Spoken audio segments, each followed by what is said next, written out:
What if I told you that 30 seconds of one simple movement, done lying flat on your back, could do more for your shoulder health than every stretch you have ever tried combined? What if I told you that the tightness you feel every single morning when you wake up, the stiffness that creeps into your neck and upper back by midday, the ache that wakes you up at 3 a.m. when you roll onto your side, none of it is permanent? What if I told you that the solution is not a new piece of equipment, not a fancy massage gun, not an expensive physical therapy appointment, but a simple, gentle, 30-second movement that costs absolutely nothing and can be done in your pajamas before your feet even touch the floor? You would probably think I was exaggerating. I understand that. I would have thought the same thing 2 years ago, but I am not exaggerating. And by the time this video is over, you will have seen the science, heard the real stories, and learned the exact step-by-step method that is changing the way people think about shoulder health. Let me start with a question. When was the last time your shoulder felt completely free? Not just okay, not just manageable, completely free. The kind of free where you reach overhead and do not even think about it. The kind of free where you roll over in bed in the middle of the night and simply go back to sleep instead of wincing and adjusting your position for 10 minutes. The kind of free where someone asks you to carry a bag of groceries and you just pick it up without mentally preparing yourself first. For most people watching this right now, that feeling is a memory. Something from years ago. Something they assumed was just part of getting older. I am here to tell you it does not have to be. Your shoulder is not aging. Your shoulder is sleeping. And there is a profound difference between the two. An aging shoulder is something you manage. A sleeping shoulder is something you wake up. This video is about waking it up. Let me paint a picture that might feel familiar. You wake up in the morning. Your shoulder feels stiff. You roll it backward a few times. You hear a click or a pop. You reach across your chest and pull your arm with your other hand. The classic shoulder stretch that every trainer, every doctor, every well-meaning friend has told you to do. It feels okay for a few minutes. Maybe even good. You go about your day. By noon, the tightness is back. By evening, your upper back is heavy and knotted. By bedtime, you are choosing which side to sleep on, based on which shoulder hurts less. And the next morning, you wake up and do it all over again. Sound familiar? Here is what nobody ever told you about that routine. The stretch you are doing every morning, the across-the-chest stretch, the doorway stretch, the overhead reach, it is not fixing anything. It is providing temporary relief. It is like taking a painkiller for a broken bone. The pain eases. But the underlying problem is completely untouched. Why? Because shoulder stiffness and shoulder pain are almost never caused by muscles that are too tight. They are caused by muscles that are too weak, specifically by deep stabilizing muscles that have stopped doing their job. And when those deep stabilizers go quiet, the surface muscles take over. They work overtime. They get overloaded. They shorten and tighten and pull your shoulders forward and your head down. And then you stretch those tight surface muscles. And they feel better for a few minutes. And then they tighten again. Because nothing you are doing is addressing why they are tight in the first place. This cycle can go on for years. For decades. For the rest of your life. If you do not understand what is actually happening beneath the surface. So let me explain what is actually happening. Your shoulder is the most mobile joint in your entire body. Think about that for a moment. Your shoulder can move in more directions than any other joint. Forward, backward, up, down, across your body, behind your back, in full circles. No other joint comes close to that range of motion. But here is the thing about mobility. Mobility requires stability. The more a joint can move, the more support it needs to move safely. And your shoulder has a very specific support system. A team of deep muscles whose entire job is to keep the joint stable while your arm moves. Most people have heard of the rotator cuff. But most people think of the rotator cuff as one thing, one muscle that can tear or get injured. That is not accurate. The rotator cuff is actually 4 separate muscles. Each one has a specific job. Each one works together with the others to create what biomechanists call dynamic stability, the ability to keep a moving joint in the right position while it moves. The 4 muscles of the rotator cuff are the supraspinatus, the infraspinatus, the teres minor, and the subscapularis. Do not worry about memorizing those names. What matters is understanding what they do. The supraspinatus helps lift your arm to the side. The infraspinatus and teres minor rotate your arm outward. The subscapularis rotates your arm inward. And all four of them together compress the ball of your upper arm bone into the socket of your shoulder blade, keeping the joint centered and stable as your arm moves. When all four are working properly, your shoulder moves like a perfectly engineered machine. Smooth, effortless, pain-free. When even one of them weakens or stops activating correctly, the whole system shifts.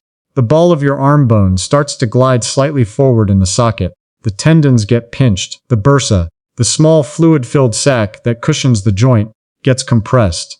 The surface muscles try to compensate, and you feel it as tightness, as aching, as that grinding sensation when you reach overhead. But the rotator cuff is only part of the story. There's another muscle that most people have never heard of. A muscle that physical therapists consider just as important as the rotator cuff, and that almost nobody ever trains correctly. It is called the serratus anterior. The serratus anterior is a fan-shaped muscle that runs along the side of your rib cage, connecting your ribs to the underside of your shoulder blade. Its job is to hold your shoulder blade flat against your rib cage and rotate it upward when you reach overhead. When the serratus anterior is weak, your shoulder blade wings outward. It tilts. It loses its stable base. And without a stable shoulder blade, every movement your arm makes becomes inefficient, unstable, and potentially painful. Researchers have found that serratus anterior weakness is present in the vast majority of people with chronic shoulder pain, including rotator cuff injuries, shoulder impingement, and even neck tension that seems unrelated to the shoulder. And how do you strengthen the serratus anterior? Not with stretches, not with shoulder rolls, not with the exercises most people do. You strengthen it with specific, targeted activation exercises that teach your nervous system to switch this muscle back on. That is exactly what the shoulder activation ladder does.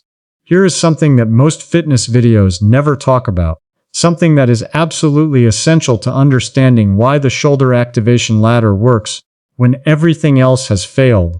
Your muscles do not work independently.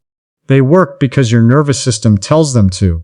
Every time you move your arm, your brain sends a signal down through your spinal cord, through a network of nerves, to the specific muscles that need to activate. The signal arrives. The muscle fires. The movement happens. This sounds simple, but it is actually extraordinarily complex. And it can go wrong in ways that cause exactly the kind of chronic shoulder stiffness and weakness that millions of people experience. Here is how it goes wrong. When you spend long periods of time in the same position, sitting at a desk, looking at a phone, driving a car, your nervous system adapts. It looks at the position you spend most of your time in and decides that is the normal position. It starts optimizing for that position. The muscles that hold you in a hunched forward position become overactive. They get strong signals all day long. The muscles that hold you upright, that pull your shoulder blades back and down, that open your chest, that support your spine, they get weaker signals because your nervous system has decided they are not needed as much. Over months, over years, the signals get quieter and quieter until one day you try to reach overhead and something feels wrong, or you try to sleep on your side and wake up in pain, or you pick up a bag of groceries and feel a twinge in your shoulder that was not there before. That is not damage.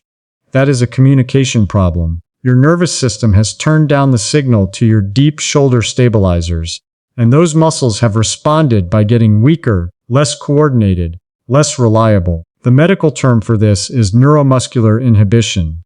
The deep stabilizers are still there. They are still capable of doing their job, but they are not receiving strong enough signals to activate properly. And this is the critical insight that changes everything. If the problem is a weak signal, then the solution is to retrain the signal, to send new, strong, clear information from your brain to those deep muscles, to rebuild the neural pathway that has gone quiet. That is what targeted activation exercises do. Not stretching, not massage, not heat packs, activation. Deliberate, specific neurologically targeted activation. And that is exactly what the 3 levels of the shoulder activation ladder are designed to provide.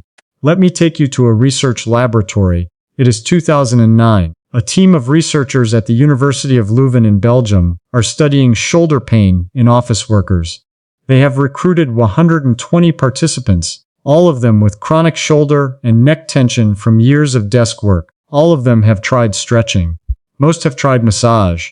Some have tried anti-inflammatory medication. None of them have found lasting relief. The researchers divide the participants into 3 groups. The first group continues with their usual routine: stretching, heat packs, over-the-counter pain relief. The second group begins a program of general shoulder strengthening exercises, the kind you might find in any gym or physical therapy clinic. The third group begins a specific program targeting their deep shoulder stabilizers, their rotator cuff, serratus anterior, and lower trapezius, using progressive activation exercises.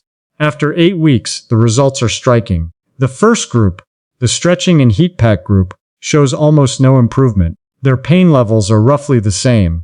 Their range of motion has barely changed. Their posture is unchanged. The second group, the general strengthening group, shows moderate improvement, about 25% reduction in reported pain, some improvement in range of motion. But the third group, the deep stabilizer activation group, shows results that surprise even the researchers: a 61% reduction in reported shoulder pain, a 44% improvement in overhead range of motion, measurable changes in posture, and perhaps most remarkably, improvements in sleep quality, because the participants were no longer being woken up by shoulder discomfort during the night. 61% reduction in pain, from exercises that most of these participants described as easy, gentle, almost too simple to believe. That study was followed by dozens more. A 2013 study in the Journal of Orthopedic and Sports Physical Therapy found that targeted serratus anterior activation exercises reduced shoulder impingement symptoms by 52% over 6 weeks. A 2016 study in the British Journal of Sports Medicine found that scapular stabilization exercises improved posture scores by 38% in desk workers over 4 weeks. A landmark 2019 review published in the Journal of Shoulder and Elbow Surgery analyzed 47 separate studies involving over 3,000 participants with various shoulder conditions. The conclusion was unambiguous. Targeted deep stabilizer activation exercises produce significantly better outcomes than stretching, general strengthening, or passive therapies for almost every type of shoulder complaint studied. The science is clear. The evidence is overwhelming. The solution to chronic shoulder stiffness, pain, and weakness is not more stretching. It is smarter activation. Before I show you the exact exercises, I want to share something with you. Because research studies are important. But sometimes what moves people most is not a number on a page. It is a real story from a real person. Let me tell you about Margaret. Margaret is 74 years old. She lives alone. She is fiercely independent. The kind of woman who insists on carrying her own grocery bags, hanging her own curtains, and reaching the top shelf without asking for help. 2 years ago, that independence started slipping away. Her right shoulder had been bothering her for almost a year. It started as morning stiffness, the kind that went away after she moved around for a while, but gradually it got worse. The stiffness stopped going away. It became a constant companion, a low-level ache that was always there. She went to her doctor. She was told she had mild rotator cuff degeneration, common in women her age, and was given a sheet of stretches to do at home. She did those stretches religiously for 6 months. Every morning, every evening, she did the across-the-chest stretch, the doorway stretch, the pendulum swings, everything on the sheet. Her shoulder did not improve. She went back to her doctor. She was referred to a physiotherapist.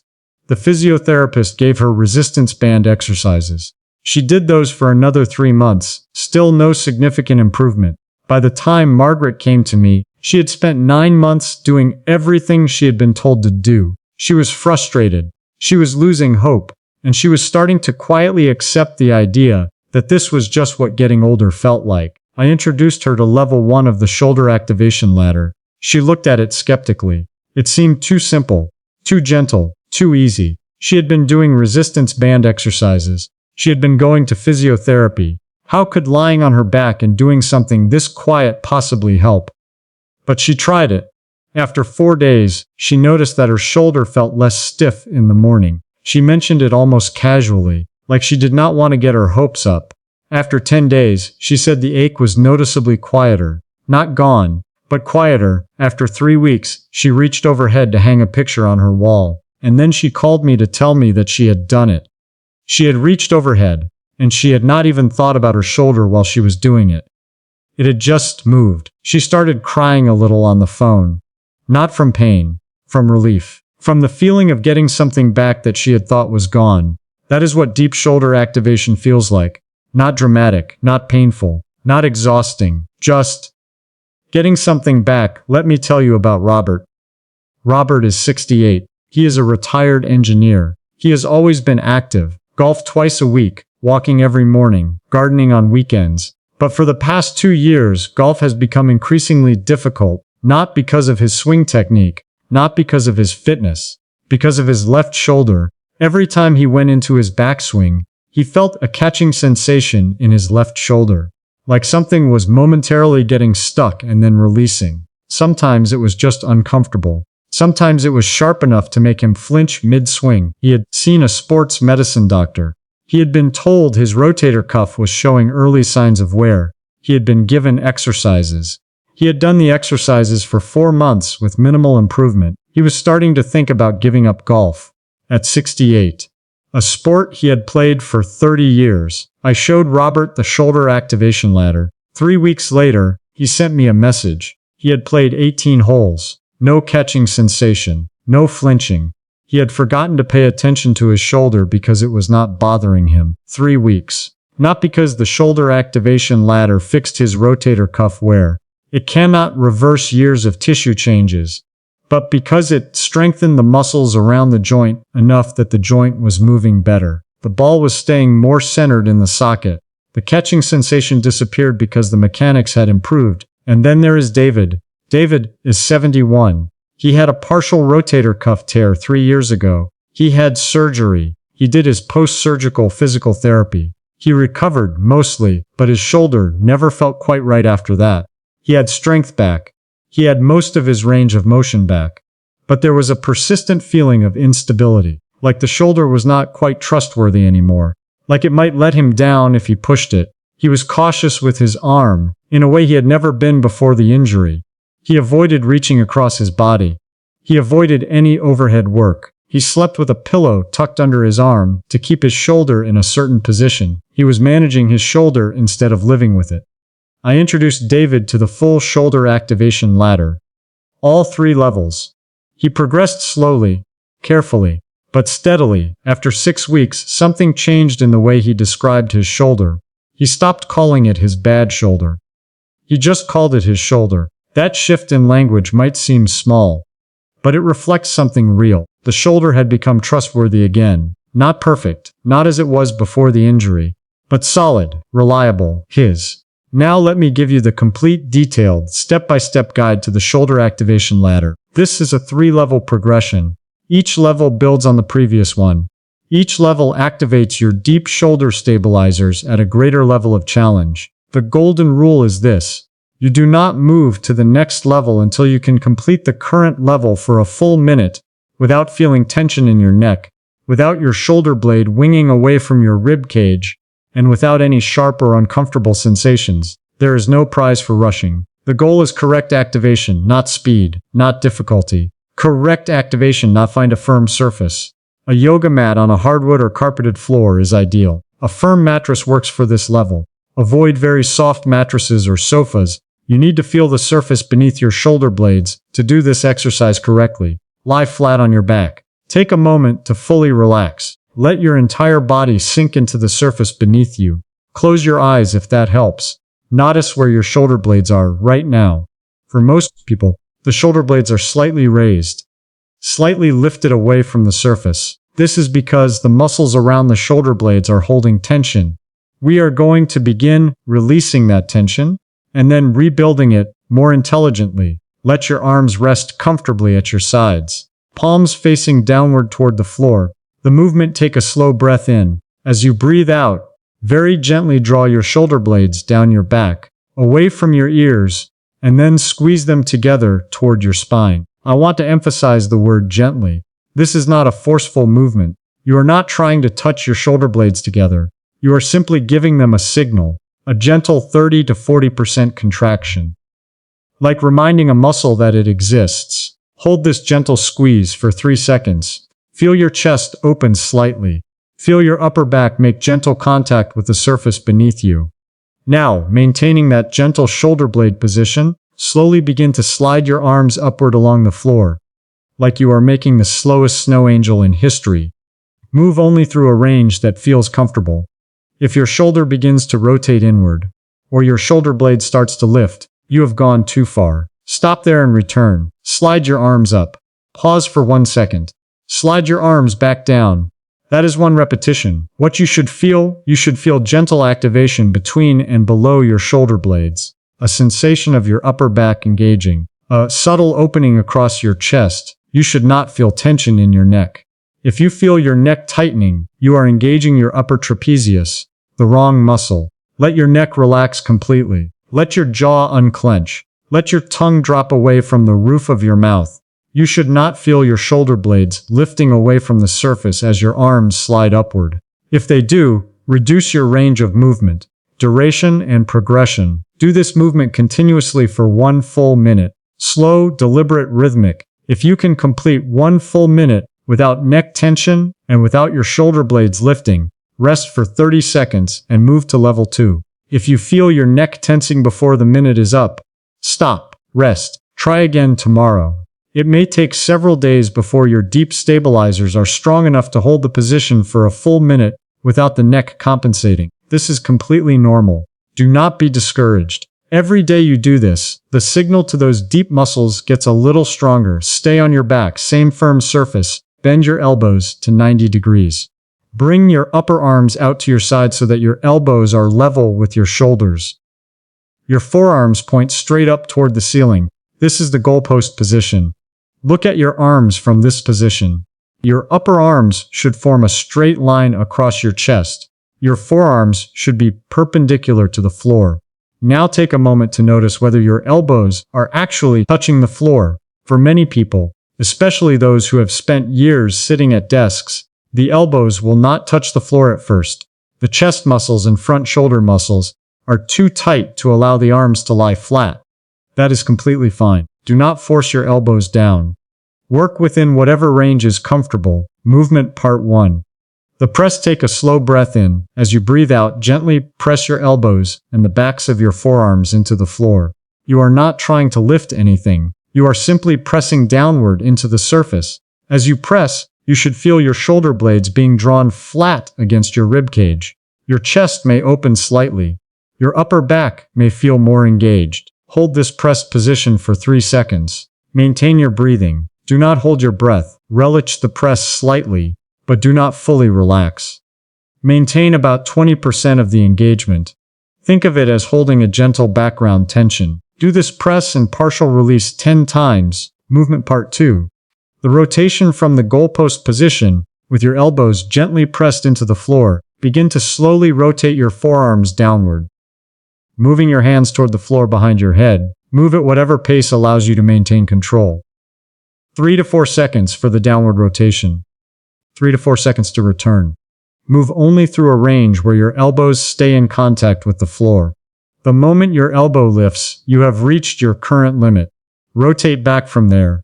As you rotate, you should feel gentle engagement through your external rotators, specifically the infraspinous and teres minor, the muscles on the back of your shoulder. This is good. This is exactly what we want. What you should feel gentle engagement on the back of your shoulder, a subtle opening across your chest as your forearms lower. The feeling of your shoulder blade staying flat against your rib cage throughout the movement. You should not feel pinching at the front of your shoulder. If you do, reduce your range. You should not feel your neck tensing. Keep your jaw soft, your eyes relaxed, your breath flowing. Duration and progression. Do the rotation movement continuously for 1 full minute. If you can complete the full minute without elbow lifting, neck tension, or shoulder pinching, rest for 30 seconds and move to level 3. This level combines shoulder stabilization with core engagement, exactly the way your shoulder works in real life. Lie on your back. Knees bent, feet flat on the floor, hip width apart. Lower back gently pressed into the surface. Lift both arms toward the ceiling. Palms facing each other. Elbows straight but not locked. Your arms should be roughly perpendicular to the floor. Now lift both feet off the floor. Bring both knees toward your chest. Your shins should be parallel to the floor. Your knees bent at 90 degrees. This is the dead bug starting position. Everything is up. Your core is engaged. Your shoulders are working to hold your arms stable. Take a moment in this position before you begin moving. Notice whether your shoulder blades are staying flat against the rib cage. Notice whether your lower back is staying pressed into the floor. Notice whether your neck is relaxed. All three of those should be true before you begin moving. The movement slowly straighten your right leg and lower it toward the floor. At the same time, lower your left arm toward the floor behind your head. Both limbs move simultaneously, at the same pace. Controlled, do not let your foot or hand touch the floor. Hover them just above the surface, about an inch. Hold for 1 second, return both limbs to the starting position. Slowly. Controlled. Now straighten your left leg and lower your right arm. Same simultaneous movement. Same controlled pace. That is one complete cycle. Why this movement is so powerful. Think about what your body is doing in this movement. Your core is engaged to keep your lower back from arching. Your shoulder stabilizers are working to keep your arms controlled as they move overhead. Your brain is coordinating opposite arm and leg movements simultaneously. The same cross-body coordination pattern used in walking, reaching, throwing, and virtually every functional movement in daily life. This is not an isolated exercise. This is a movement pattern that reflects exactly how your body is supposed to work. And for many people, especially those who have been sedentary for years, relearning this pattern alone produces dramatic improvements in how the body feels and moves, which you should feel deep engagement through your entire midsection. Gentle but real work through the back of your shoulders and between your shoulder blades. A feeling of coordination, of your body working as a connected whole rather than as separate parts. You should not feel your lower back arching off the floor. If it does, your core is not quite ready to maintain the position while your limbs move. Return to level 2 and continue building strength. You should not feel neck tension. If your neck is working during this exercise, your upper trapezius is trying to help your shoulder do what the deep stabilizers should be doing. Perech and progression. Do this movement continuously for 1 full minute. If you can complete the full minute, lower back staying flat, neck relaxed, movement controlled, your deep shoulder stabilizers are working well. Here is exactly how to put the 3 levels together into a complete daily routine. You will need a firm surface, 3 minutes, and your pajamas. That is it. Mine 1. Level 1. Lie down on your firm surface. Take 3 slow breaths to settle. Then begin the shoulder blade squeeze and slide up. Pause. Slide back. Shoulder blades gently squeezed. Neck relaxed. Breathing steady. Continue for 1 full minute. 30 second. Rest after level 1. Rest for 30 seconds. Keep lying down. Just breathe. Let your shoulders settle.